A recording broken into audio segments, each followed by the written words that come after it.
sapating sentu milik angolate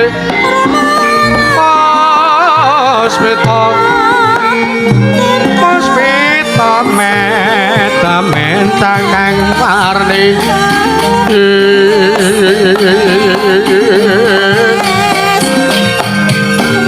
metering panahanon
langening kalanggan aklar wonten muncara tenon ler kekonang surem sara tetaan padang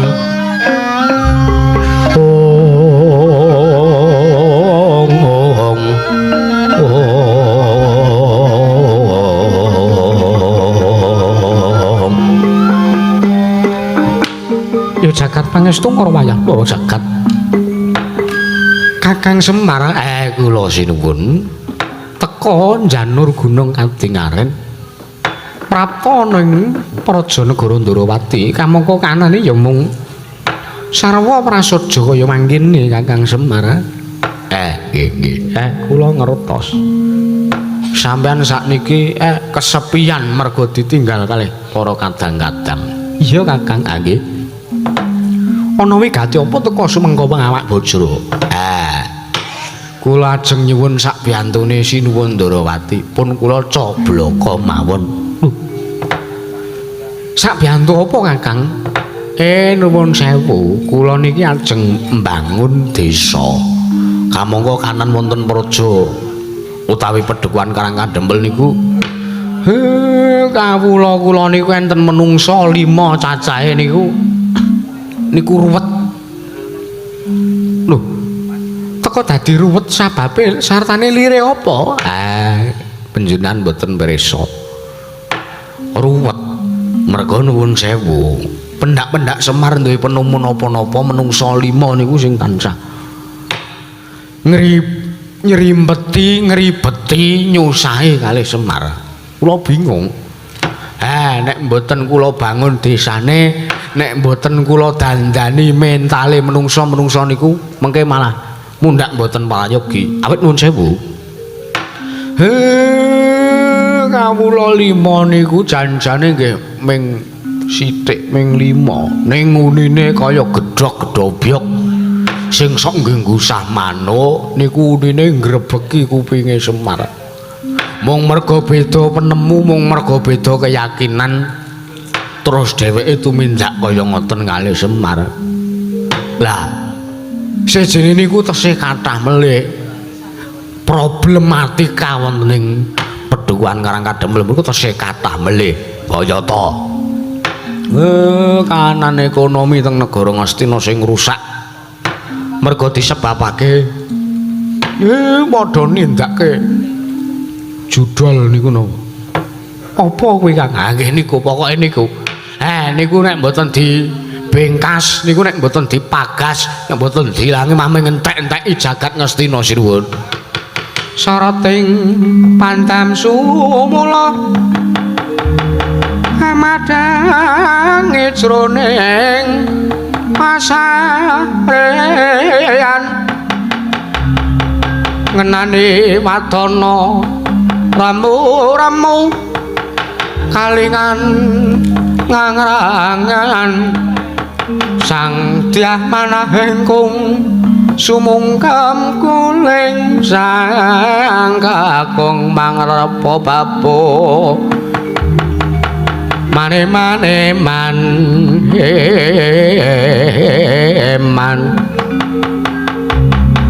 Wiratente prangta ayo sungkawa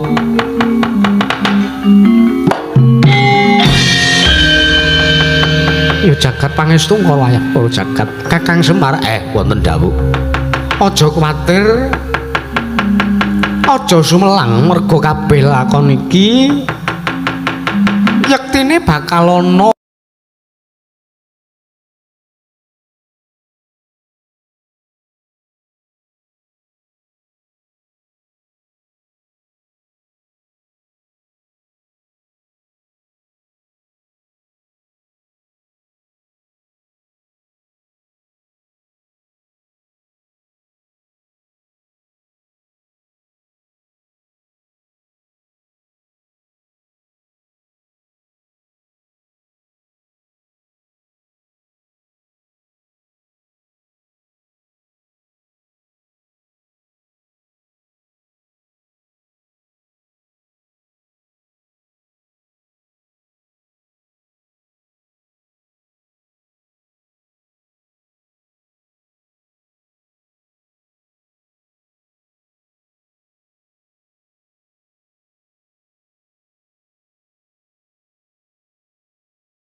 malah dadi peteng kaya mangkene.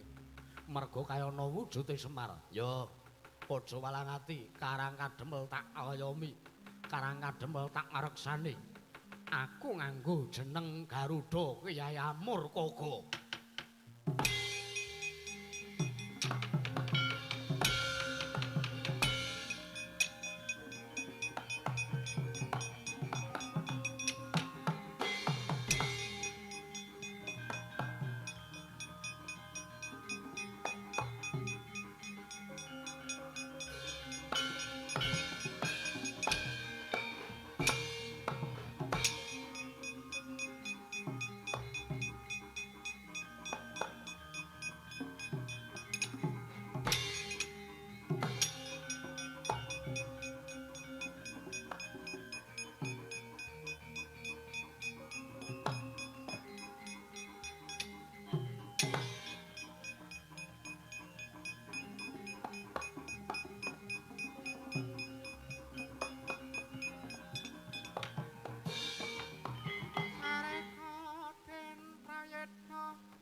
setyane kantayane Trisula purnama sasi gelar-gelar semedyaning tengahing latar mileng lintang Bima Sakti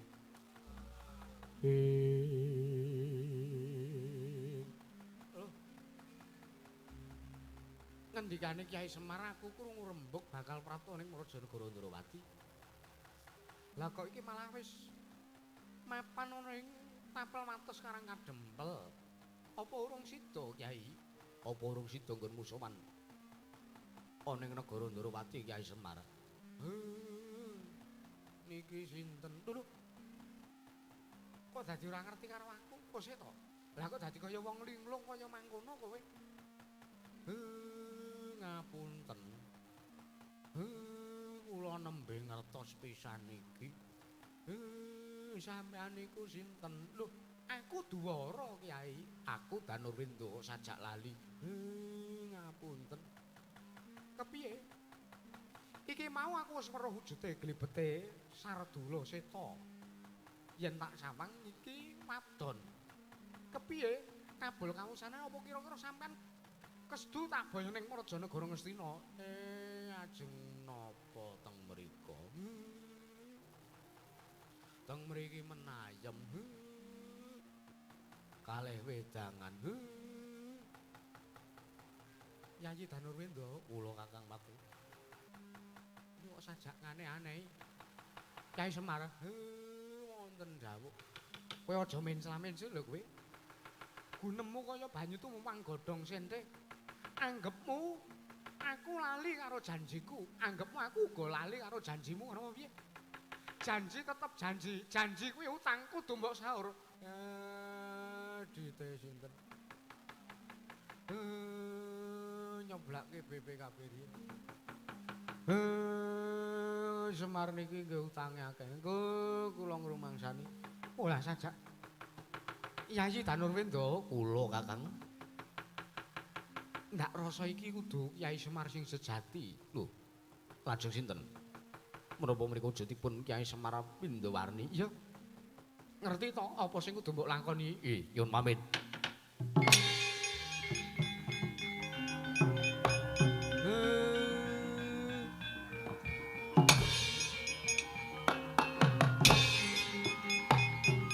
Terus Kakang.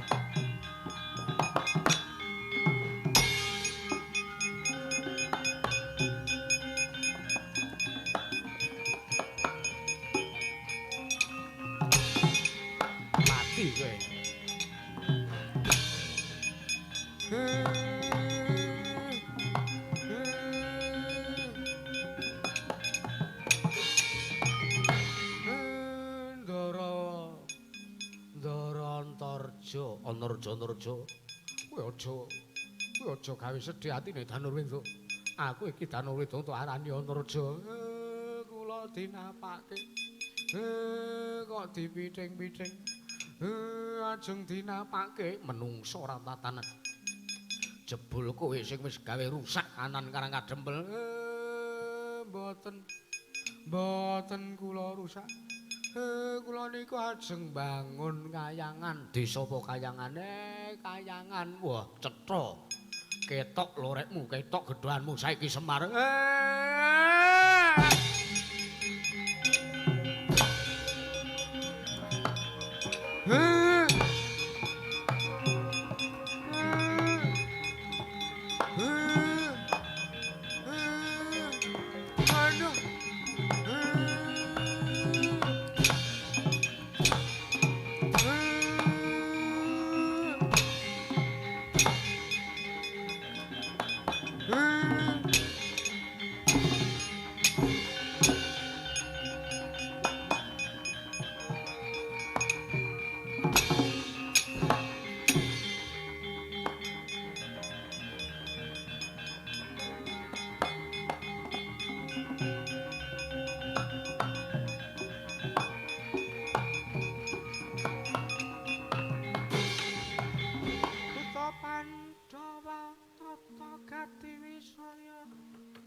wana bana margana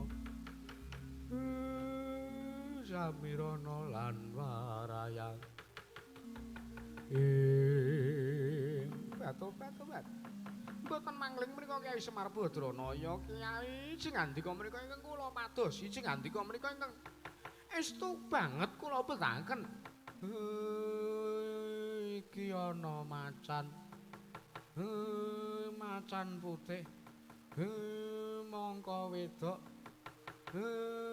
kowe sapa kowe pus batu-batu kalau macan kok diarani sipus kula pun Amorwati Kyai Amorwani menika oh iya kowe Amorwati inggih goleki karo Mbah Sugiyana Amorwati eneng apa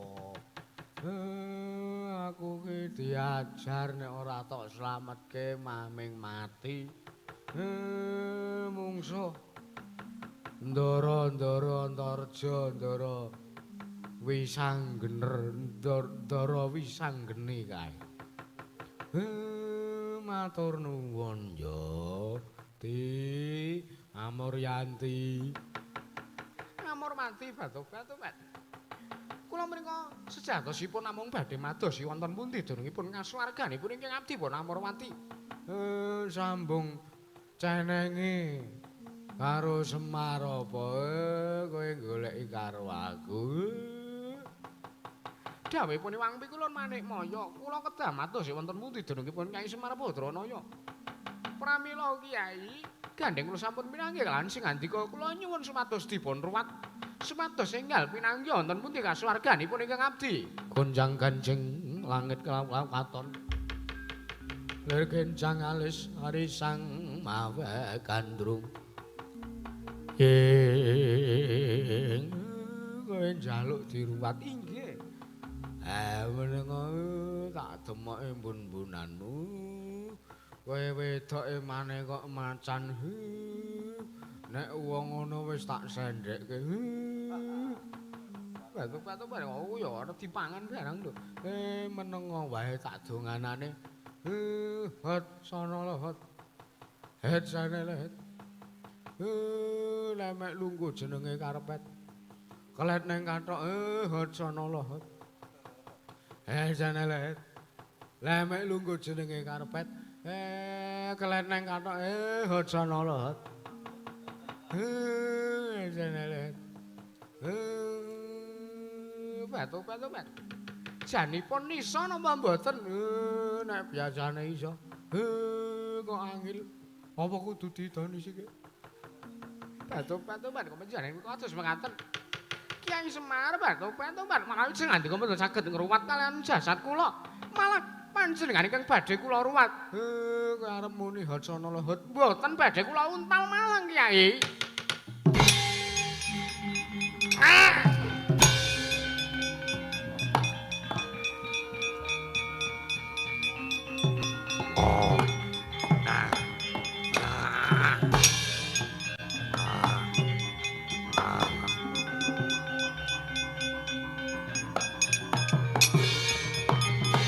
Cinaka jangganing Sang Kilurah Semar Badranaya Pindawarni nalika semanten cinandhak dening Sang Nyai Amorwati ngener jangganing Sang Kilurah Nayantaka Pindawarni sirna margolayawit jangga kalian mestaka tugel tel raga badar nalindring trembel suket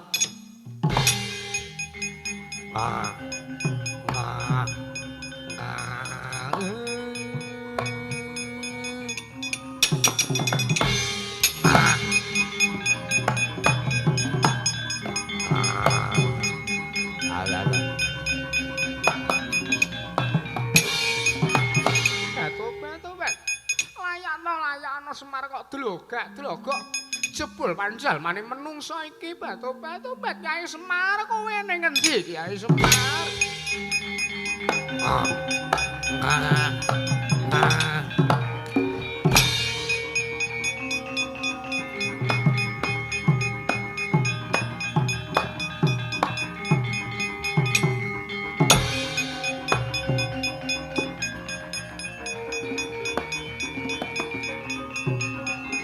Ah.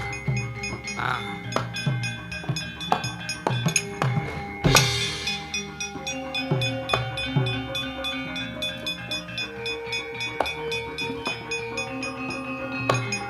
Loh, iki.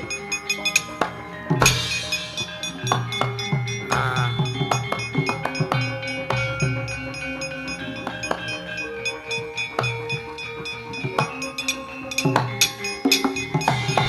Yata laruta sangking kutha sang Kurukula Yanamutusa. Yanamutusa sang Sri. Ya jagat pangestungkara Yayi Danurwinda kula Kakang Pati. Sajak iki ingkang dikarepake dening Kyai Semar Badranaya. Batu-batu bat menika sinten? Ora mengko dhisik kowe Sardula Seta ingkang bisa tata jalma mongko kowe wadon. Inggih. Kula menika pun Amrawati Raden. Sing ngandika sinten? Tepungke iki Patih Negara Ngastina, Patih Dwara. Patih Dwara. Aku Patih Danurwinda. Patih Danurwinda inggih Raden inggih. Kepansang nyojo katuju nginu. Kula menika mbetaken sanget kaliyan Kyai Semar Badranaya awit kula nyuwun supados dipun ruwat dening Kyai Nayantaka. Awit sampun jelanggen kula nyawang gelaring jagat seming rembulan. Mangkon Amrawati inggih. Yen mangkon ayo manuta. Ndak boyong. Ana ing padukan Karang Kadempel iye menawi ngaten namung kula sendika ndederek dawuh sing ngandika Patih Dwara Patih.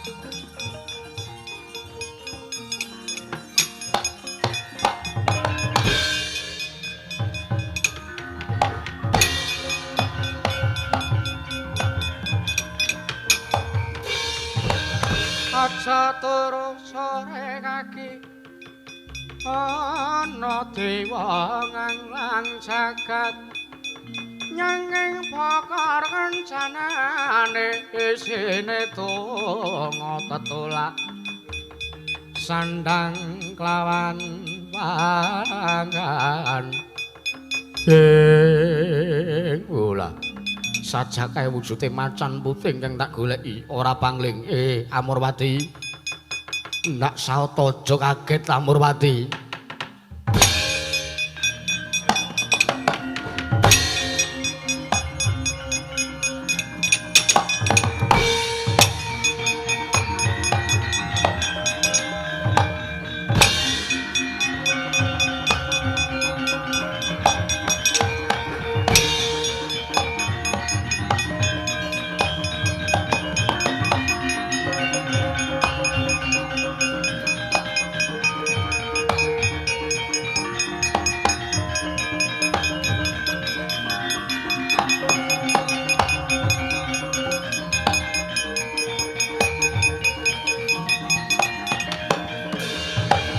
Gonjang kancing langit kelap-lap katon lirik kencang alis risang maweh gandrung iki ana wujude Garuda batu-batu nyaut kelawan Amrawati. Amrawati ana maran kowe kuwi sapa? Lho. Apa kowe pangling karo aku? Apa kowe kira-kira pangling karo aku? Iki kadangmu Amurkaga Amrawati. Batu-batu bat.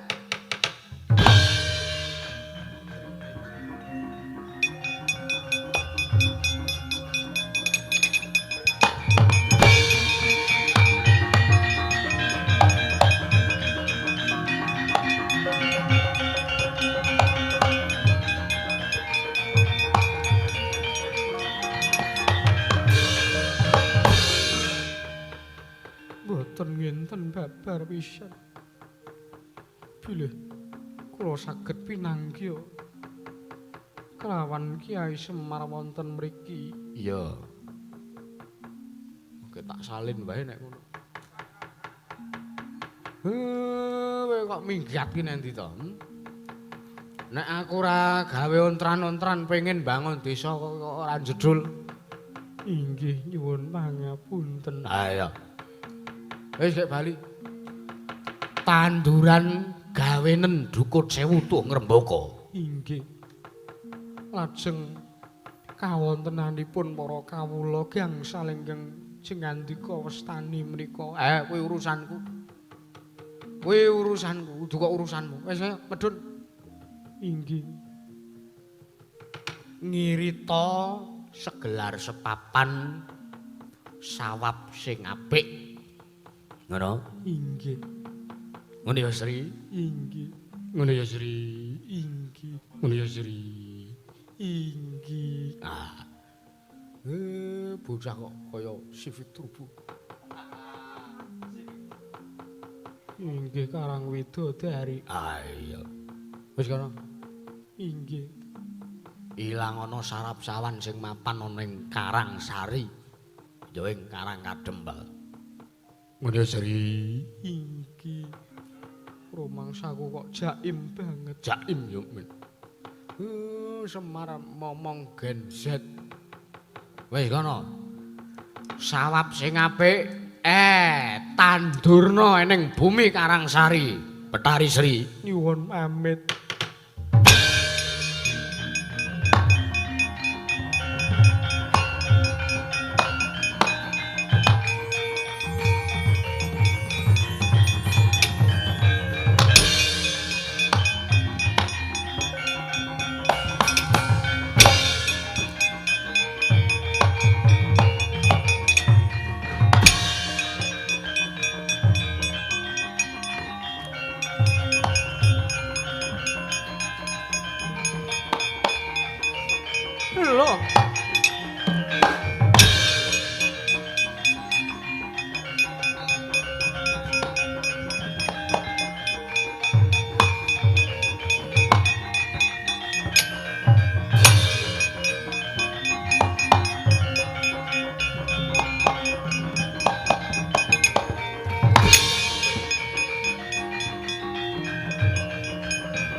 Ora kena.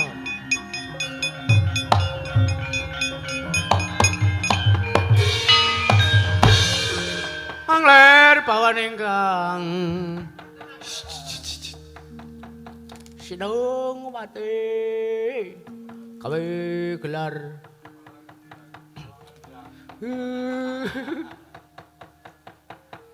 Kyai Semar Badranaya wis mapan ning kene ha nggih. Wah. Ora kecandak apa sing dadi kudanganmu Kyai? Napa kudangan kula napa? Wujude macan putih, wadon aran Amurwati mau wis tak cekel. Lah ning malah kecandak disaut dening wujuding Garuda. Asal sampean ngertos. Asal sampean prisa. Garuda nika wau wujud kula. Lire wujude Kyai Semar, lire wujude Kyai Nayantaka. Nika wae asline kula. Lho, apa iya? Iya apa? Apa iya kok iya apa? Lah niki wulune tesih niki. Niki. Ha, niki. Lho kuwi rak wis ket mbiyen. Oh, lha nggih. Ora sasok neka-neka to, Pak. Aku gak aku nek. Bot-bote aku ki pengen bangun desa to, Le. Nek ngono wis kelakon. Wis. Syarate bangun desa ki gampang. Anggere desane ketunggon Sri Sadana wis ayem tata titi tentrem. Terus macan kae mau asline berdua apa kae mau? Rak sak mundur ababmu ambune. Kae mau apa macane? Kae mau Betari Sri wis saiki wis bali. Oh alah, gek pun gek tayungan wae. Truk. Oke.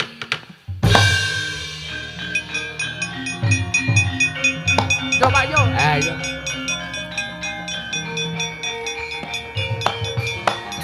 Iki kok mampu.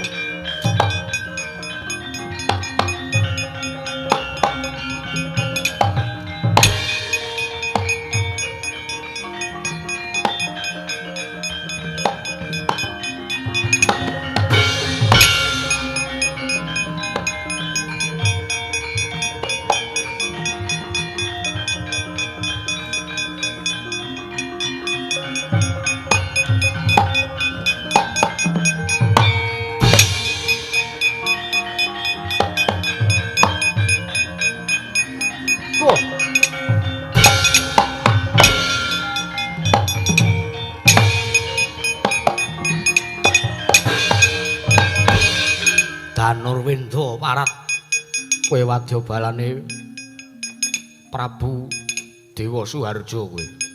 Kowe wadya bala Trembala Suket. Aku ora nrimake pati ratu Gustiku. Nyo sembur mlanya.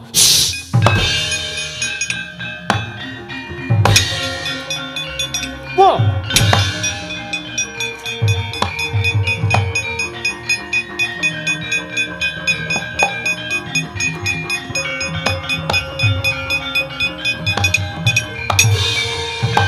Karsa madange jagat tuk mungo maneng sapucahing wukir marabang sumirat keneng soroting surya mekalan gunung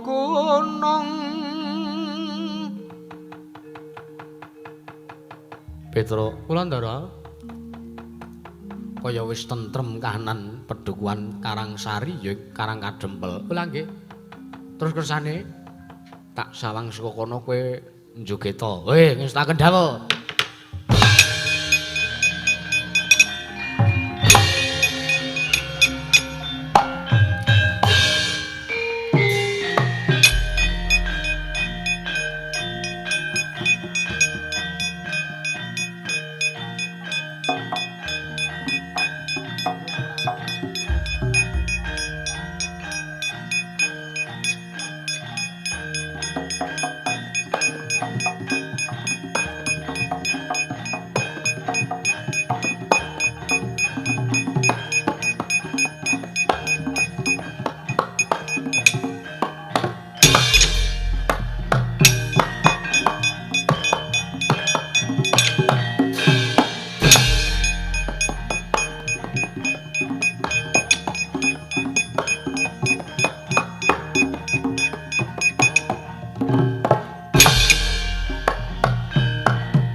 Keleke ambune.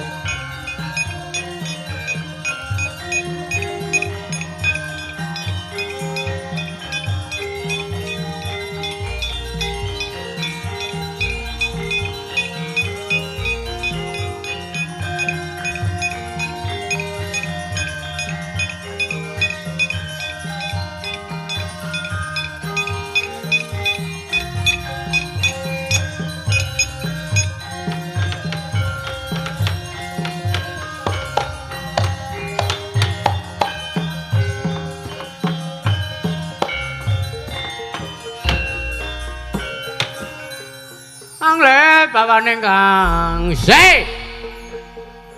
Bocah. Ora ngono to, Reng. Aku ngombengi nek isih nesoni aku ora melu nek aku gaek. Salahe ngisruh. Ya maaf. Matur nuwun nggih, Ndara Patih Dwara. Iya, Kakang, nggih. Ngantos dereng kober sowan teng negara Ngastina. Lho, ora dadi ngopo, nggih. Niki wektune jane isih longgar banget. Lah apa prayogane sowan ning Praja Negara Ngastina? Ngaten nggih, sae kumpul kalih para pepunden, Ndara. Ayo, Kakang. Ngulur wektu.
Amin. Iya, Nyai.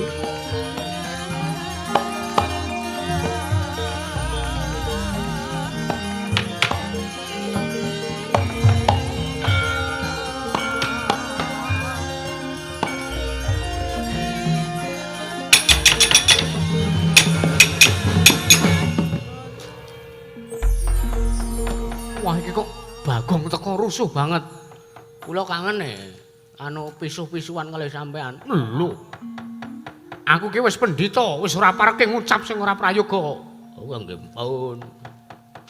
Halo, Adik. Adik dengkulmu. Isih cilik banget kok ya wis dadi Nalendra. Ngapunten nggih, sinuwun. ngantos nembe saged sowan sakniki. Iya Kyai Semar ora dadi ngopo Ndara curiga nanta penemban. Ya Kakang Semar. Wah, pitung sasi ora ketemu kok. Jambulmu saya akeh kaya ngono. Niki leh kula potong teng Grand Auto Barbershop. Ngastina ki saiki wis modern Pak. Iya. Wis zamane anak-anak iki apa? Dadi golek apa-apa enek, golek jajanane sinden ya enek, golek sinden sing dijajanke ya enek. Bagong aja ngawur, kaya ngono arep dilangi. Ajeng dilangi to? Ya, nggih kula tak buka dhewe. Ponokawan Bagong aja edan. Bekti kula kunjuk sinuwun parikesit tak tampa Ponokawan. Wajan suwe banget mboten ketemu. Iya. Aku suwe ra ketemu karo kowe malih saya putih. Nggih, kaya dipermalin kok niki. Iya, nggih. Kula suntik anu nika lho. Apa? Suntik air kolagen. Malah pun niki kula tak sawetawis wekdal gandeng leh kula mbangun pedukuhan kula wonten ing Karangsari menika sampun rampit sampun sah sinampurna menungsa 5 pun kecintrung dhewe sakniki mboten wantun nyuwara mboten wantun metu saka omahe. Iya Kyai nggih. Wis kaya dikucilke dhewe.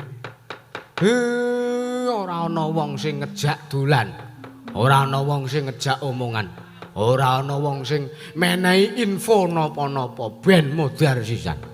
Ben perang karo batine dhewe, ben perang karo pikirane dhewe.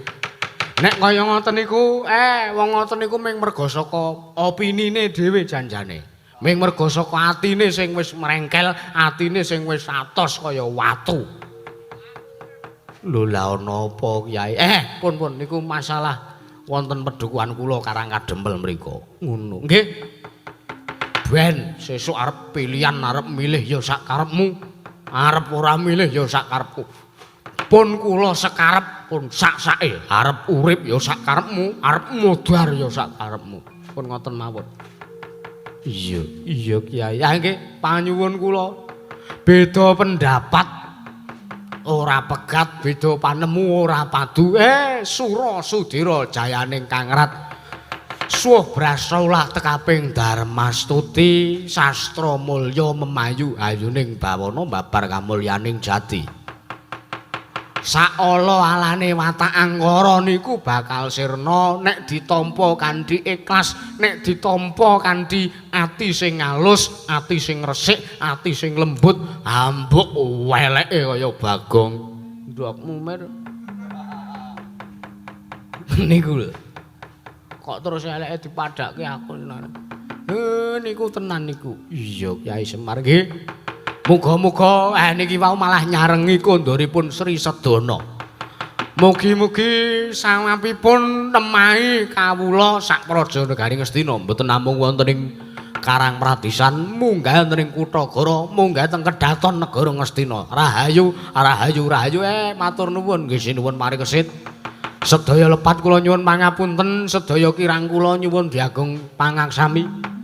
Cekap semanten kemawon atur kula, namung atur kula mugi-mugi sak menger kula sak rombongan mingset saking padukuhan Karang Kadempel utawi padukuhan Karangsari mriki mugi-mugi sedaya warga ing lalatan mriki tansah pinaringan ayem-ayem tata titi tentrem niring sambikala adosaka rubeda durga mendhak kala sirna. Iya Kyai nggih. Sedaya memala saged sirna tak ketamlek ketemplung. Wes mir kok bengi meneh. Nggih matur nuwun. Slamet to sing nanggap, slamet to sing ditanggap, slamet to sing nonton tanggapan, slamet to sak kabeh-kabehane. Bagong Bu nangis ditabuh. Sing pencane loro apa sing akeh? Akeh. Angler, bening.